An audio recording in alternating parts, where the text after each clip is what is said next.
इस समय जिस विषय पर हम लोग चर्चा करने लगे हैं वो है कि ऋषि दयानंद ने जो संस्था स्थापित की, और बहुत दिन तो रह भी नहीं गया आर्य समाज की स्थापना दिवस, और ये इसमें भी कोई किंवदंती नहीं हो सकती कि हम सब आर्य हैं। ये लिखने के लिए नहीं, ये होने के लिए है।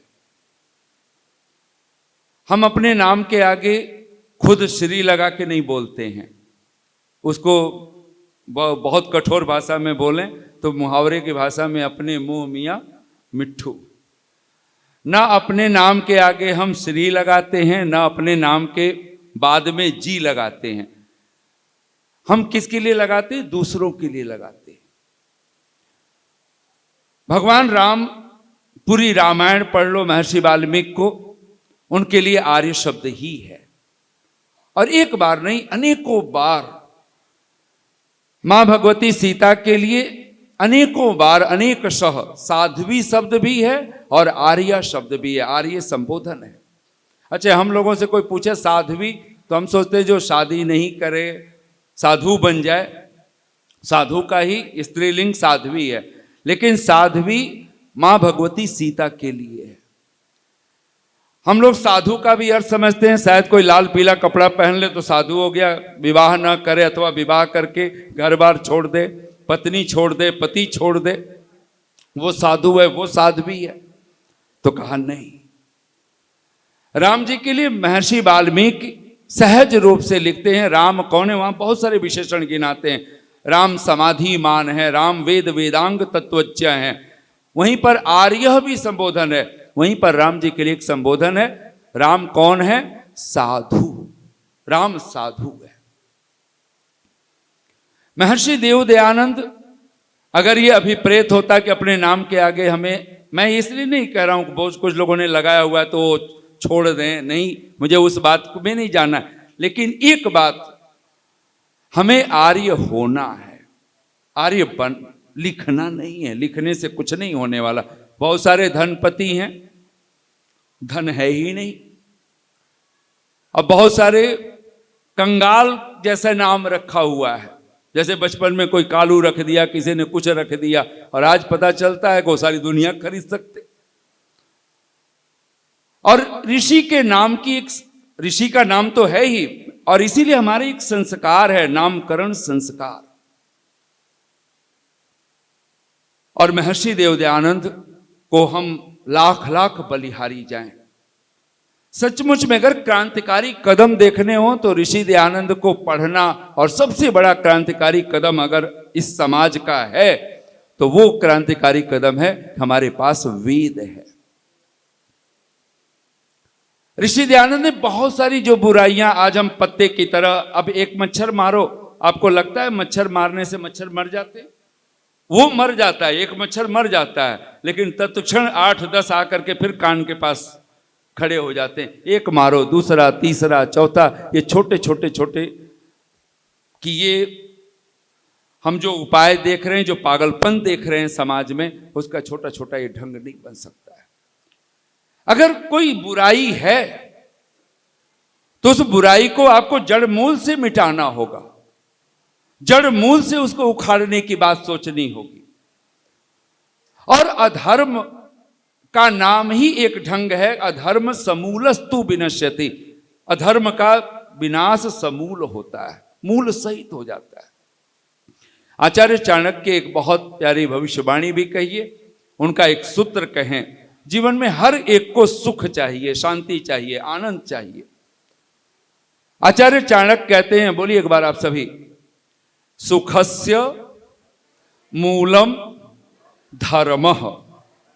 सुख का मूल क्या है? धर्म। अच्छा, कभी आपने ख्याल किया, अभी हमसे कोई पूछ बैठे धर्म क्या है, तो बोले जी ये भी धर्म है, ये भी धर्म है, ये भी धर्म है, सब धर्म ही लगता है। फिर राजनीतिक परिवेश में गए तो फिर तो धर्मों का कुछ कहना ही क्या। लेकिन भगवान मनु से पूछे अगर हम, तो मनु महाराज धर्म के 1-2 लक्षण गिनाते हैं। एक तो 4 लक्षण गिनाते हैं और एक 10 लक्षण गिनाते हैं जो धर्म के लक्षण है। बोलिए, वेदः स्मृति सदाचारः स्वस्य च प्रियम आत्मनः एतत् चतुर्विधम प्राहुः साक्षात धर्मस्य लक्षणम। चार धर्म के साक्षात, साक्षात का मतलब समझते हैं प्रत्यक्ष लक्षण। जैसे आप एक दूसरे को, हम एक दूसरे को प्रत्यक्ष देख रहे हैं, तो चार धर्म के प्रत्यक्ष लक्षण हैं, परोक्ष नहीं है। आपके आंखों के सामने हस्तामलकवत हैं, और दुर्भाग्य फिर भी हम धार्मिक नहीं है, फिर भी हमारे पास धर्म नहीं है। पहला लक्षण क्या गिनाया? वेदः, वेद। और हमारे वहां जिनके हाथ में वेद, जिनको बांटने का, परोसने का, प्रचार करने का, उसी को हमने ब्राह्मण कहा है। और ये प्राचीन परंपरा भी रही कि ब्राह्मण के नाम के आगे लगभग जो जन्मना बना दिया गया, वहां द्विवेदी, त्रिवेदी, चतुर्वेदी, पाठक, तिवारी, त्रिपाठी, और आज भी पाठ शब्द वेद पाठ के लिए ही होता है। और दुर्भाग्य है हमें पता नहीं। आज हम पांडे भी हैं, पाठक भी हैं, सब कुछ है, उपाध्याय हैं, अध्याय नाम वेद का है।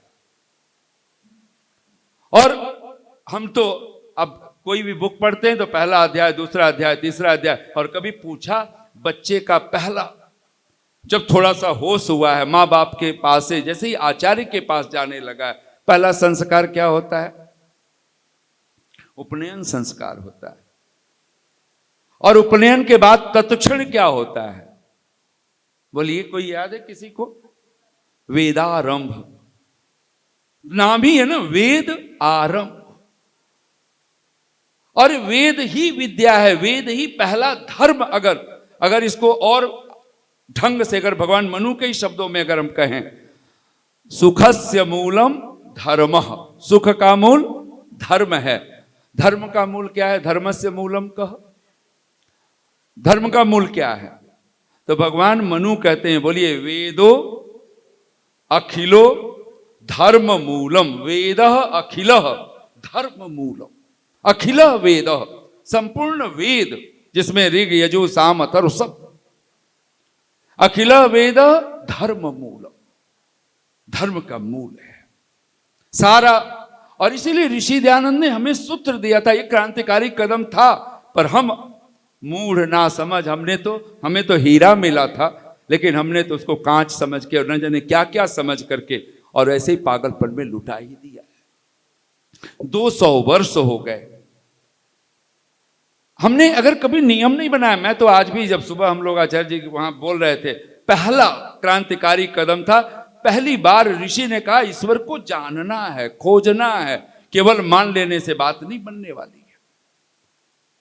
किसी ने कह दिया और वहां फूल चढ़ा दो, वहां अच्छा चढ़ा दो, वहां पर समर्पयामी, गंधम समर्पयामी, पुष्पम समर्पयामी। और आजकल सब जगह, घर घर, परिवार परिवार में यही हो रहा है। पंडित जी आ गए, वस्त्रम समर्पयामी, एक कलावे का धागा तोड़ा और वस्त्र समर्पित कर दिया। और हम भी कहते हैं पूजा करके आ गए। पूजा नाम सत्कार, पूजा नाम किसका है? सत्कार। और अगर आपने कभी ऋषि देवदयानंद का पुनः प्रवचन पढ़ा हो, ऋषि दयानंद लिखते हैं, जब वेद मंत्र जब हम पढ़ते हैं तो ईश्वर की पूजा होती, ईश्वर का सत्कार होता है। हमने उसकी वाणी को कभी सत्कार की तरह, ईश्वर की पूजा आराधना की तरह, हमने तो थोड़े से मंत्र संध्या उपासना के, वो हम भी हमारे जी, उस समय हम पिकनिक मना रहे होते हैं, उस समय हमारा खान पान चल रहा होता है। सुबह की संधि बेला में सो रहे होते। अब तो सब कुछ हमारी सुविधा से हो रहा है। अगर ये क्रांतिकारी कदम अगर जीवन का नहीं बना, पहला यज्ञ, आज हम लोग कहते हैं यज्ञ का प्रचार, यज्ञ का प्रचार किसने किया? आर्य समाज का नाम आता है, ऋषि देव दयानंद का नाम आता है। नहीं तो जाकर के धुएं में, जिसको राक्षसी यज्ञ, हम तामसिक यज्ञ बोला जाता है, आज सब जगह आप देखोगे तो 100 ग्राम घी में विवाह संस्कार हो जाते हैं। हम ही लोगों का है कि 2-2 किलो भी कम पड़ जाते हैं। आहुतियां दिलवाते दिलवाते, मंत्र बोलते बोलते, और हमें दबाव पड़ने लग जाता है कि आप आचार्य जी जल्दी करो। अब ये संस्कार तो वैसे हैं कि जैसे ऑपरेशन होता है, ऑपरेशन थिएटर, डॉक्टर, तो सारे घर वालों को सब रो रहे होते, बिलख रहे, बोले अब ऑपरेशन हो रहा है, अब आप नहीं कुछ कर सकते, तो डॉक्टर जाने, वो जाने। सचमुच में कोई संस्कार करो तो फिर विद्वान जाने, आचार्य जाने, वो पुरोहित जाने, और वो जो बैठे हुए यजमान हैं वो जाने, और किसी को बोलने की कोई ढंग नहीं। लेकिन आज दुर्भाग्य सब कुछ बदल चुका है। ले दे करके एक ही तो संस्कार बचा है, विवाह संस्कार। और आपने कभी क्रम देखो संस्कारों का, आप जान के हैरान होंगे इसका क्रम कौन सा बनेगा। 12वां संस्कार समावर्तन है और 13वां विवाह संस्कार है। कोई कह सकता है कि हम 13वीं करने जा रहे हैं? 14वां आपका वानप्रस्थ है, 15वां आपका संन्यास है, 16वां तो फिर यहां से आना और फिर जाना है। ऋषि दयानंद ने कितना कुछ, धर्म के नाम पर प्यारों हमें मरना नहीं आता, धर्म के नाम पर प्यारों हमें जीना नहीं आता, लहू से कासा ये तकदीर, लहू खून, कासा कहते प्याले को, धर्म के नाम पर प्यारों हमें जीना नहीं आता, धर्म के नाम पर प्यारों हमें मरना नहीं आता, लहू से कासा ये तकदीर, कासा ये तकदीर, तकदीर का प्याला, भाग्य का प्याला, सौभाग्य, लहू से कासा ये तकदीर हमें भरना नहीं आता, हमारी तबाही का कारण है बस इतना मित्रों, हमें कहना तो आता है मगर करना नहीं आता। धर्म अगर आपके जीवन में है तो धर्म आपकी कथनी करनी बन जाए। अच्छे, आपको 10 नियम मिला था, पहला, दूसरा, तीसरा, चौथा, 5वां, 6ठा, 7वां, 9वें, 10वें तक। अच्छा, हम शुरू कहां से हुए हैं आपको कभी ख्याल है?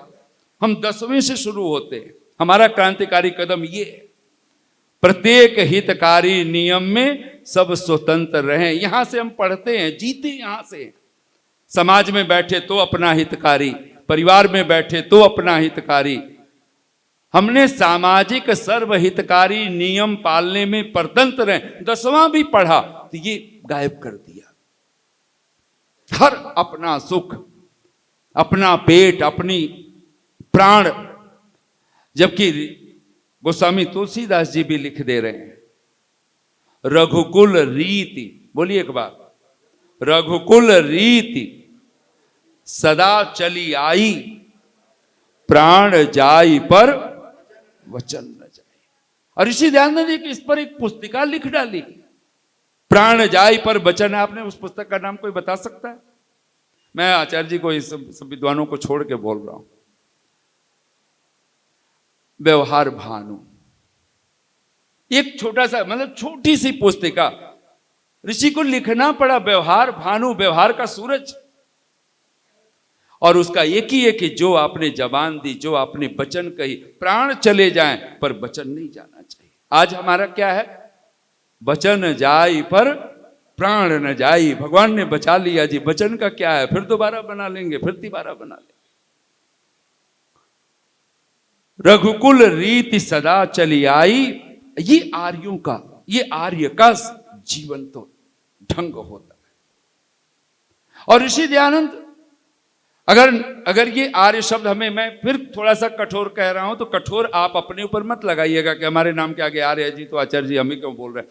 आपने कभी नामकरण संस्कार, या तो नामकरण संस्कार हम रखे ही ना। ऋषि दयानंद लिखते हैं 4 वर्ण हैं, ब्राह्मण, क्षत्रिय, वैश्य, शूद्र।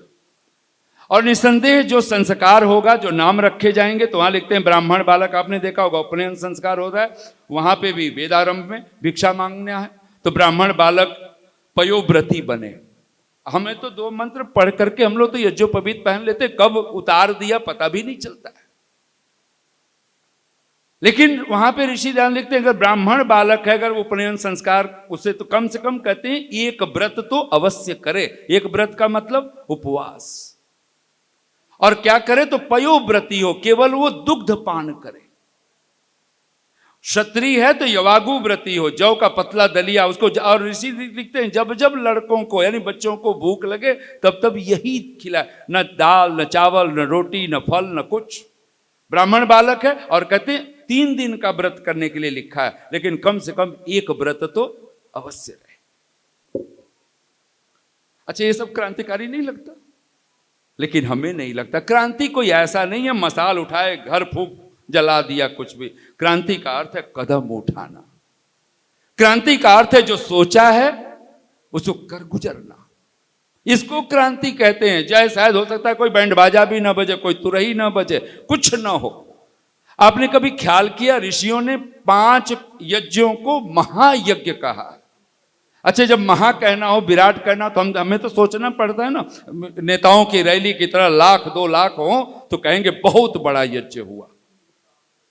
नहीं, जब आप घर में बैठ करके दैनिक हवन भी आप कर रहे हो, सपत्नीक अथवा अकेले भी आप कर रहे हैं, 2-2 बार मंत्र पढ़ के आप आहुतियां दे रहे हो पति पत्नी के अभाव में भी, तो भी आप महायज्ञ कर रहे हो, विराट यज्ञ कर रहे हो।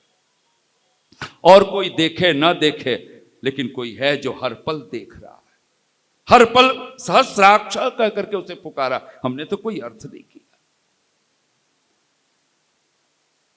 धर्म के नाम पर प्यारों हमें जीना नहीं आता, धर्म के नाम पर प्यारों हमें मरना नहीं आता, लहू से कासा ये तकदीर हमें भरना नहीं आता, हमारी तबाही का कारण है बस इतना मित्रों, हमें कहना तो आता है मगर करना नहीं आता। जिस दिन मन मुख एक हो गए उस दिन आर्य होते हैं।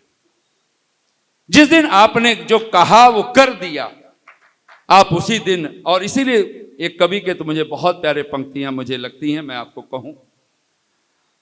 मेरा क्या है, बोलिए एक बार सभी, मेरा क्या है। बच्चों आप सब भी बोलो, मेरा क्या है, जो कुछ है ईश कार्य है। हमारे चड्ढा जी साथ में ही आ रहे थे तो कह रहे थे कि आयु तो पूछ लिया था आचार्य जी ने, कितनी आयु बताई थी, शायद 70-72। तो पूछे, मुझे वो नहीं, शायद 72 बताया, यही सही है। तो बोले कि और काम करना पड़ता है, तो बोले कि बस भगवान का काम समझ के कर डालते हैं जी। तो फिर कोई है ना, तो हमें तो जब चाहे तब नींद आ जाए, लेकिन लगे रहते हैं तो लग जाते हैं, तो भगवान का काम समझ करके। मेरा क्या है, और अच्छा है कि नाम सतीश है। मेरा क्या है, जो कुछ है ईश कार्य है, संयम, बोलिए एक बार सभी, संयम, धैर्य, त्याग और निष्ठा है जिसमें, बस वह आर्य है। मेरा क्या है, जो कुछ है, जो ये कहता हो, ये जीता हो।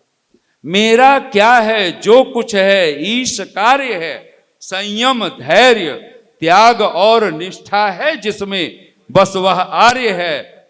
तू जैसे भी रखे, बोलिए, तू जैसे भी रखे, तू जैसे भी रखे, मुझे तो शिरोधार्य है, तेरा हर आदेश मुझे तो शिरोधार्य है।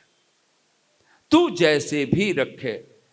जिस दिन परमात्मा और परमात्मा के चरण में पड़ गए, उसकी शरण में पड़ गए, तो वो जैसा रखता है उसकी तो महिमा ही अद्भुत। दुखों में भी दुखी नहीं होना पड़ता है, गम भी गमगीन नहीं कर पाते हैं। और ऋषि देवदयानंद को हम बलिहारी जाएं, उनके प्रति श्रद्धा सुमन, कि किसी कवि ने लिखा था, और ऋषि को ही वो शायद वो बिल्कुल समर्पित किया होगा। कुछ लोग हैं, अब आने वाला एक पर्व है होली और दीपावली, ये 2 पर्व लगभग खुशियों का बहुत बड़ा एक। और कभी इन दोनों पर्वों का लगभग नाम लेकर के कुछ कहना चाहता है। कुछ लोग हैं, और कुछ लोग नहीं, हम सब लोग हैं। वो तो सांत्वना के शब्द हैं। कुछ लोग हैं जो अपने ही गमों के गीत गाते हैं। कुछ लोग हैं, और कुछ लोग नहीं है, सब लोग हैं। ये तो कोई पराया मिलता है ना तो हम कहते हैं ऑल इज वेल, उसी का अनुवाद है सब ठीक है।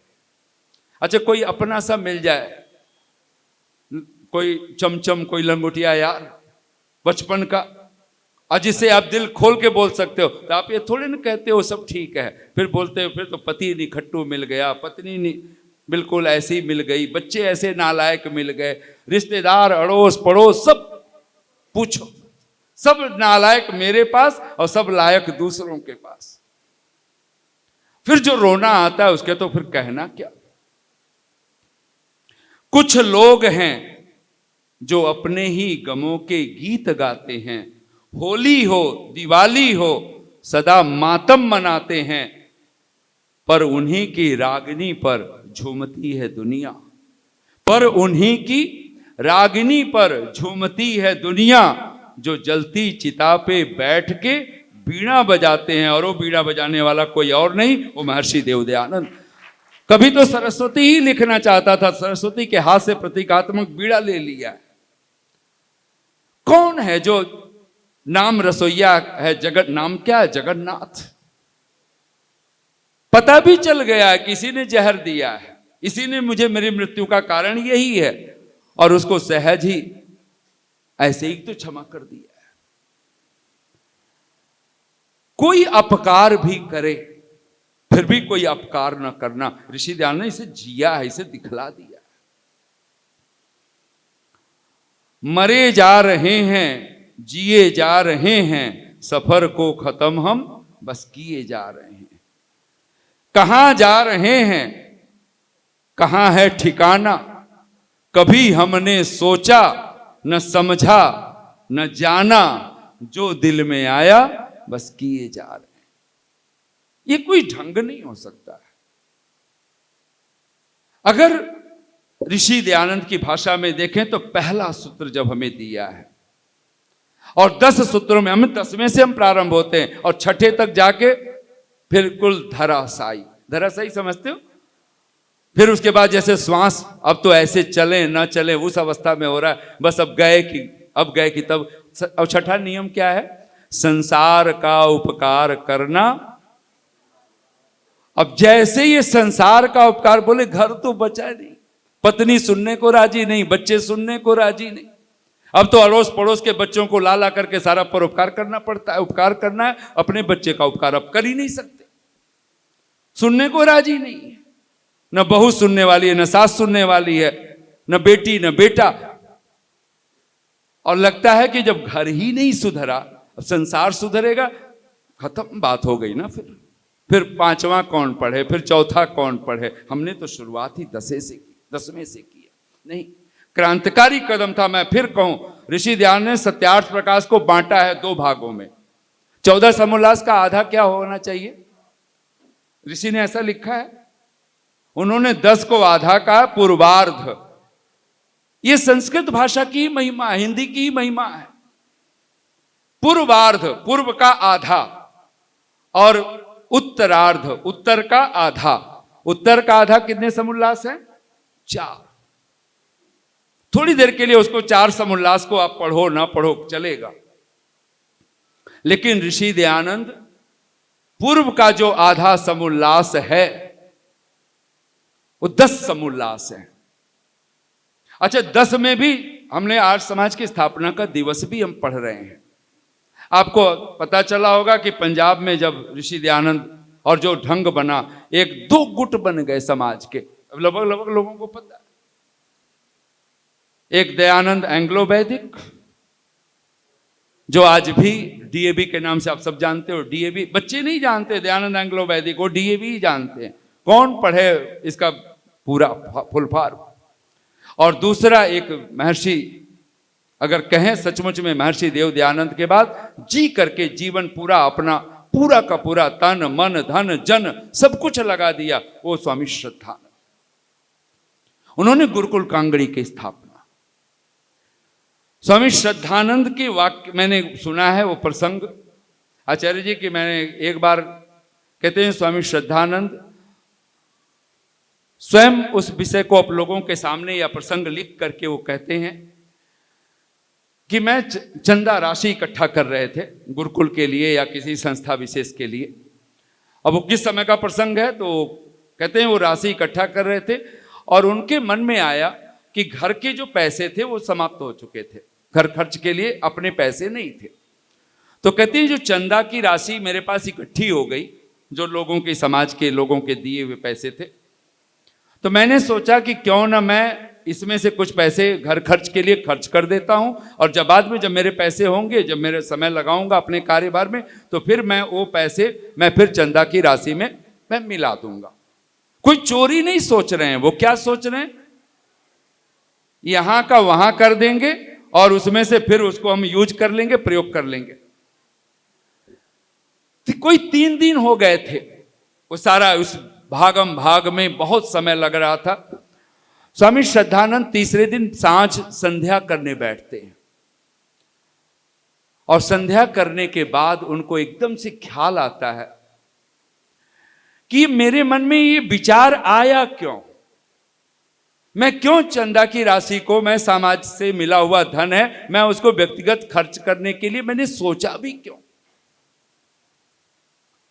और कहते हैं कि मैंने सोचा तो उसका जो कारण लिखा गया, आप जान के हैरान बोले कि 3 दिन में मुझे 2 दिन मैंने संध्या नहीं की है।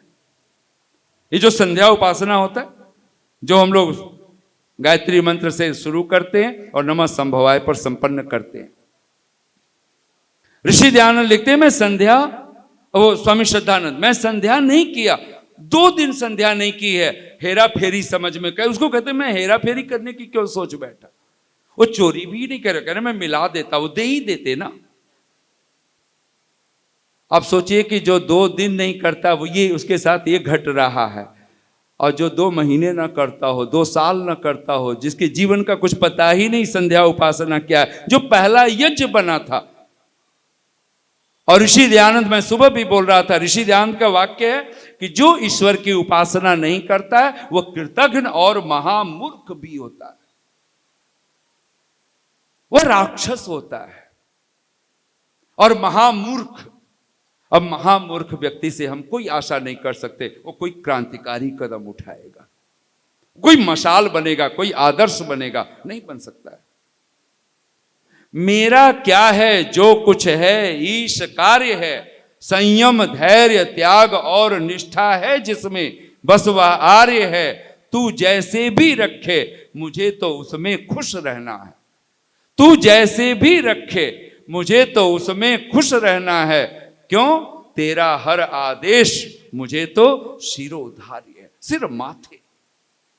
और इस धरती पर धर्म का जो पर्याय बनकर के कोई चीज थी वो वेद था, जिसको मनु महाराज पहला लक्षण कहते हैं। और मनु महाराज जब धर्म का मूल शब्द कहना था, क्योंकि इतना समय नहीं है कि मैं चारों प्रत्यक्ष लक्षणों की बात करूं। वेदो अखिलो धर्म मूल। अगर आपको धर्म जानना है कि मेरा धर्म क्या है, और ये वर्णाश्रम ही धर्म है, पूरी भगवत गीता पढ़ लीजिए। स्वधर्मे निधनम श्रेय जब कर्म भगवान कृष्ण कहते हैं तो वह धर्म वर्णाश्रम धर्म है। और ये डिमडिम उद्घोष भगवान की वेदवाणी को गोस्वामी तुलसीदास जी को लिखना पड़ा जब राम राज्य आया। उस राम राज्य में राम जी ने कौन सा धर्म चलाया होगा, आप कल्पना तो करो। वहां पे गोस्वामी तुलसीदास जी लिखते हैं, बोलिए, वर्णाश्रम निज निज धर्म, 4 वर्ण 4 आश्रम, वर्णाश्रम निज निज धर्म। निज निज माने अपने अपने। आयास तो अगर देखें तो 1 वर्ण और 1 आश्रम बच गया है। वर्ण कौन सा बचा, वैश्य, हर कोई धन ही बस चाहता है। और आश्रम कौन सा बचा, चाहे सन्यासी बन जाओ, गृहस्थ बन गए। आज गृहस्थ सन्यासी हो रहे हैं और सन्यासी गृहस्थों की तरह, उनके पास लाओ लश्कर पूछो मत। और गृहस्थों को 100 गज में, 150 गज में, 200 गज में सारी जिंदगी रचाते खपाते। ऋषि दयानंद ने लिखा है, गृह प्रवेश संस्कार पढ़िए, चारों दिशाओं में 4 द्वार हों, पूर्व पश्चिम उत्तर दक्षिण, और 5 हवन कुंड लेकर के गृह प्रवेश संस्कार करना होता है। आज एक भी करें, द्वार ही नहीं है, मुश्किल से 1 द्वार मिल जाए वही बहुत। जिंदगी फ्लैट हो गई है, फ्लैटों में रहते रहते बिल्कुल फ्लैट। कभी कल्पना करो। और हम लोग सोचने को राजी नहीं है, हम लोग कोई विचार करने को राजी नहीं है। मनु महाराज जब धर्म का, जब वेदो अखिलो धर्म मूलम कह रहे हैं कि संपूर्ण वेद धर्म के मूल हैं, तब मनु महाराज, और शायद इसी भाव को लेकर के, और उस समय तो ऋषि दयानंद है नहीं जब गोस्वामी तुलसीदास जी रामचरितमानस में लिख रहे हैं। बोलिए, वर्णाश्रम निज निज धर्म, निरत वेद पथ लोग, निरत वेद पथ लोग। और फिर जो दूसरी पंक्ति वो अद्भुत है, बोलिए चलहि सदा पावहि सुखहि नहीं भय शोक न रोग। इससे बढ़िया सुख की कोई परिभाषा नहीं हो सकती है। हमने सोच लिया हमारे पास धन है हम सुखी हैं, नहीं। 3 चीजें अगर आपके पास नहीं है तो आप सुखी हो। पहला भय नहीं है, दूसरा शोक नहीं है, तीसरा रोग नहीं है। और आज भर भर करके तीनों चीज हमारे पास है। भय पूछो मत, मां से भी डर लग रहा है, बेटे से भी डर लग रहा है, मां भी डरी हुई है, बेटा भी डरा हुआ है, पति भी डरा हुआ है, पत्नी भी डरी हुई है, अड़ोस पड़ोस सबसे डरे हुए। हर जगह टेरिस तक पर भी आपके सीसीटीवी कैमरे लग गए। मैंने तो एक सुना, एक मजाक में आपसे कहता चलूं। एक दिन पत्नी बोली और लड़ाई काफी चल पड़ा था, पति पत्नी में विवाद हो गया था बहुत ज्यादा, 50 वर्ष से ऊपर की आयु। पत्नी बोली देखो जी, लेकिन अब पुराने संस्कार थे, देखो जी बोला, नहीं तो आज कौन बोला है, देखो जी कौन लगाने वाला। लड़ रहे हो तो जी लगाएंगे, वो भी पति के या पत्नी के। उसने कहा देखो जी मैंने तो आपको देखते ही रिजेक्ट कर दिया था, आप शब्द भी बोला है, तुम भी नहीं बोला, गुस्से में है तब भी। देखो जी मैंने तो आपको देखते ही रिजेक्ट कर दिया था। अब पति तो बिल्कुल हंस पड़ा। अब वो हंसी भी दुख वाली हंसी, बोले इतने साल बीत गए और आज मुझे पता चल रहा है कि तूने रिजेक्ट कर दिया था। बोले भगवान फिर बता तू राजी कैसे हो? अगर रिजेक्ट ही कर दिया था तो बता राजी क्यों हुई, अब कैसे हुई? उसने कहा वो मत पूछो, वो सुनोगे तो बर्दाश्त नहीं कर पाओगे, फिर लड़ाई और बढ़ेगी। और अभी इस उम्र में ये तक चीजें चल रही हैं, बच्चे क्या सोचते कभी आप कभी ख्याल करते? ये उम्र है कोई लड़ने की झगड़ने की, घंटों से लड़ रहे। वो पति ने तो कहा देख मैं भगवान पानी पीता हूं, तू भी पानी पी, ये देख मीठा खा लेता हूं, तू भी खा, लेकिन बता मुझे जानना है कि तूने रिजेक्ट कर दिया था, राजी क्यों हुई? उसने कहा जी मत पूछो, वो आप बर्दाश्त बिल्कुल नहीं कर पाओगे। लेकिन वो पति भी पुराना था तो बर्दाश्त। उसने कहा कि तू बिल्कुल बात ही छोड़, मैं बिल्कुल लड़ाई झगड़ा कुछ नहीं, देख तेरे सर पे हाथ रखता हूं, अपने सर पे भी हाथ रख देता हूं, बिल्कुल लड़ाई होगी ही नहीं। तू बता मुझे जानना है। तो कहती है आपको पता होगा जब आप आए थे मुझे देखने मेरे घर पर, तो मैंने मां का हाथ तत्क्षण पकड़ा और मैं कमरे में ले जा रही थी। बोले ये तो देखा था कि तुमने मां का हाथ पकड़ा और तुम चली गई, लेकिन हुआ क्या ये तो मुझे पता नहीं। पत्नी बोली अभी भी अब रहने दो, मत पूछो, बर्दाश्त नहीं कर पाओगे आप, फिर लड़ोगे। उसने कहा नहीं अब तू बता पूरी बात।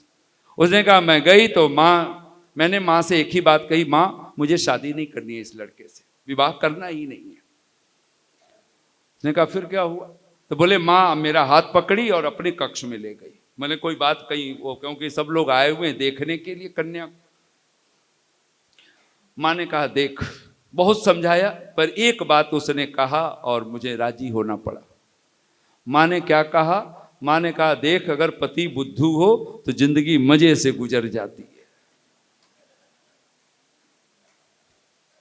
आज सारे यही तो सोच रहे हैं। ऋषि ध्यान ने इतना बड़ा क्रांतिकारी कदम उठाया था, बुद्धू बनने के लिए सारा मत मजहब सबने राजी कर रखा था, लेकिन कोई आया है जिसने जगा दिया। परमात्मा ऐसे नहीं मिल जाएगा, उसको तो हीरे की तरह उसकी पहचान करनी पड़ेगी।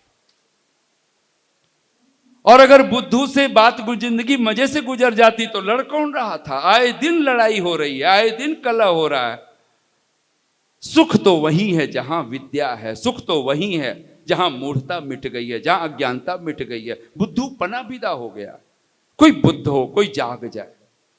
यो जागार तम ऋचः कामयन्ते, यो जागार तम सामान्यन्ति, यो जागार तमयम सोम आह तवाहमस्मि सखे न्योग। कोई जाग जाए तो भगवान कहता है तवाह तब अहम अस्मि, मैं तेरा हूं और तू मेरा है, तू मेरी सख्यता में है। सारी जिंदगी धर्म का मूल, सुख का मूल धर्म। सुख बोलिए एक बार, सुख का मूल ऋषि दयानंद। और ऐसा नहीं है कि मनु महाराज जी कह करके अथवा चाणक्य ने कह दिया, ऋषि दयानंद सत्यार्थ प्रकाश में पढ़िए और बोलिए वाक्य दोनों।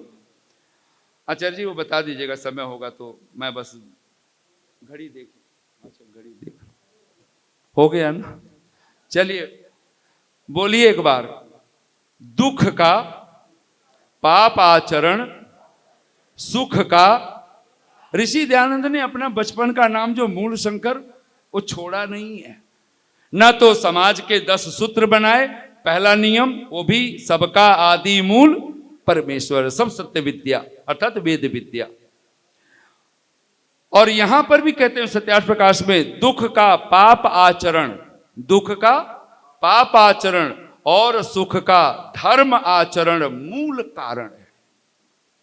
सुख है अगर जीवन में, चाहे शारीरिक सुख है तो कहीं शरीर से कुछ धर्म हो रहा है, मानसिक सुख है तो शरीर से मन से कुछ धर्म कर्म हुआ है, आत्मिक सुख है तो आत्मा से कुछ धर्म का कुछ न कुछ हुआ है, कुछ जुड़े, कुछ जागे। और दुख है, शारीरिक दुख है तो शरीर से अधर्म हुआ है, मानसिक दुख है तो मन से अधर्म हो रहा है, हुआ है। और ये जब से अधर्म जब करते हैं उसी क्षण से दुख मिलना शुरू हो जाता है, दिखता बाद में है। आपने गोस्वामी तुलसीदास जी की बात मैं कर रहा हूं तो, और वो कहते क्या है, चल ही वेद पथ लोग, सब वेद के पथ पर चलते थे तो होता क्या था, चल ही सदा पावहि सुखई, सब इस मार्ग पर, वेद के मार्ग पर चल के सारे वर्णाश्रम अब सुख पाते थे। और सुख कैसा था, नहीं भय शोक न रोग, न भय था, न शोक था, न रोग था। और राम जी को पकड़ लो, महर्षि देव दयानंद को, ये जो अस्पृश्यता वाली बात है, जो छुआछूत की बात, क्योंकि विषय में वो जुड़ रहा है तो मुझे अचानक याद आ गया और मैं उस बात को समेट दूं। हमारे 2 हाथ हैं, मैंने एक अलंकारिक भाषा में बोल रहा हूं, ये बायां हाथ दायां हाथ सबको पता है। एक बार बाएं हाथ ने भगवान के पास शिकायत की कि पकवान देखना हो, किसी को छूना हो, किसी को प्यार करना हो तो हमेशा दायां हाथ ही चलता है, आगे आगे हमेशा आगे बढ़ जाता है। खाना हो तो आगे, पीना हो तो आगे, हर समय इसी को मान सम्मान, सब इसी को सुख सुविधा। और बायां हाथ मुझे गंदगी साफ करने के लिए लगा देता है, ये मुझे बर्दाश्त नहीं। तो कहते हैं कि भगवान ने अभी बहुत छोटा कर दिया है मैंने सारी हंसी को बाहर करके। भगवान ने कहा, देख तुझे कोई दुखी होने की जरूरत नहीं, जब भी कोई किसी को सम्मान करेगा ना, जब तक तू दोनों बायां दाएं से नहीं जुड़ेगा, जब तक तू नहीं जुड़ेगा किसी की नमस्ते हो ही नहीं सकती। अच्छा मान लो यहां पे तो हम माता पिता को सामने हैं तो हम माथा टेक करके प्रणाम कर लेंगे, लेकिन केवल दाएं हाथ से करो, ये आजकल चल रहा है, दाएं हाथ से हेलो हाय कर दिया, हाथ उठ गया दायां, बायां का तो कोई मतलब ही नहीं रहा। लेकिन माता पिता को भी माथा टेको। धर्म के जिस दिन हमें सूत्र मिलेगा, सुख का मूल धर्म है, दुख का मूल अधर्म है, पाप आचरण है। और ऋषि दयानंद में जो याद दिलाना चाहता हूं, ऋषि दयानंद यज्ञ को अगर न करते हैं, नहीं करते हैं तो हम पाप के भागी बनते हैं। ऋषि दयानंद ने एक वाक्य बोला है सत्यार्थ प्रकाश में, बोलिए, क्या होम करने के बिना पाप होता है? ऋषि ने उसका उत्तर क्या लिखा है? यस, हां लिखा है। अच्छा हमने कभी इसकी आज व्याख्या करो, क्या होम करने के बिना पाप होता है, इसका अगर हम आज अनुवाद करें अपनी भाषा में, आज की हिंदी में, तो क्या बनेगा? क्या हम हवन न करें, होम न करें, अग्निहोत्र न करें तो क्या हम पापी ठहरेंगे, पापी कहलाएंगे? यही वाक्य बनेगा। और उसका अर्थ ऋषि लिखता है यस, हां। आप ये नहीं कह सकते जी अब साधन नहीं है, ये नहीं है, वो नहीं है, आप सब रोना छोड़िए, आपको हवन नहीं करते हैं, हम पापी हैं। ऋषि दयानंद इस अग्निहोत्र को ना करने को जब पाप ठहराता हो और हमें कुछ पता ही ना हो, संध्या न करने वाला महापापी ठहरता हो और हमें कुछ एहसास न होता हो, माता पिता के चरणों में माथा न टेकता हो, जीते जी एक फूल न देता हो और मरने के बाद वहां पे गुलाब की पंखुड़ियां बिछा दी जाए, ये कोई पागलपन चल नहीं सकता है।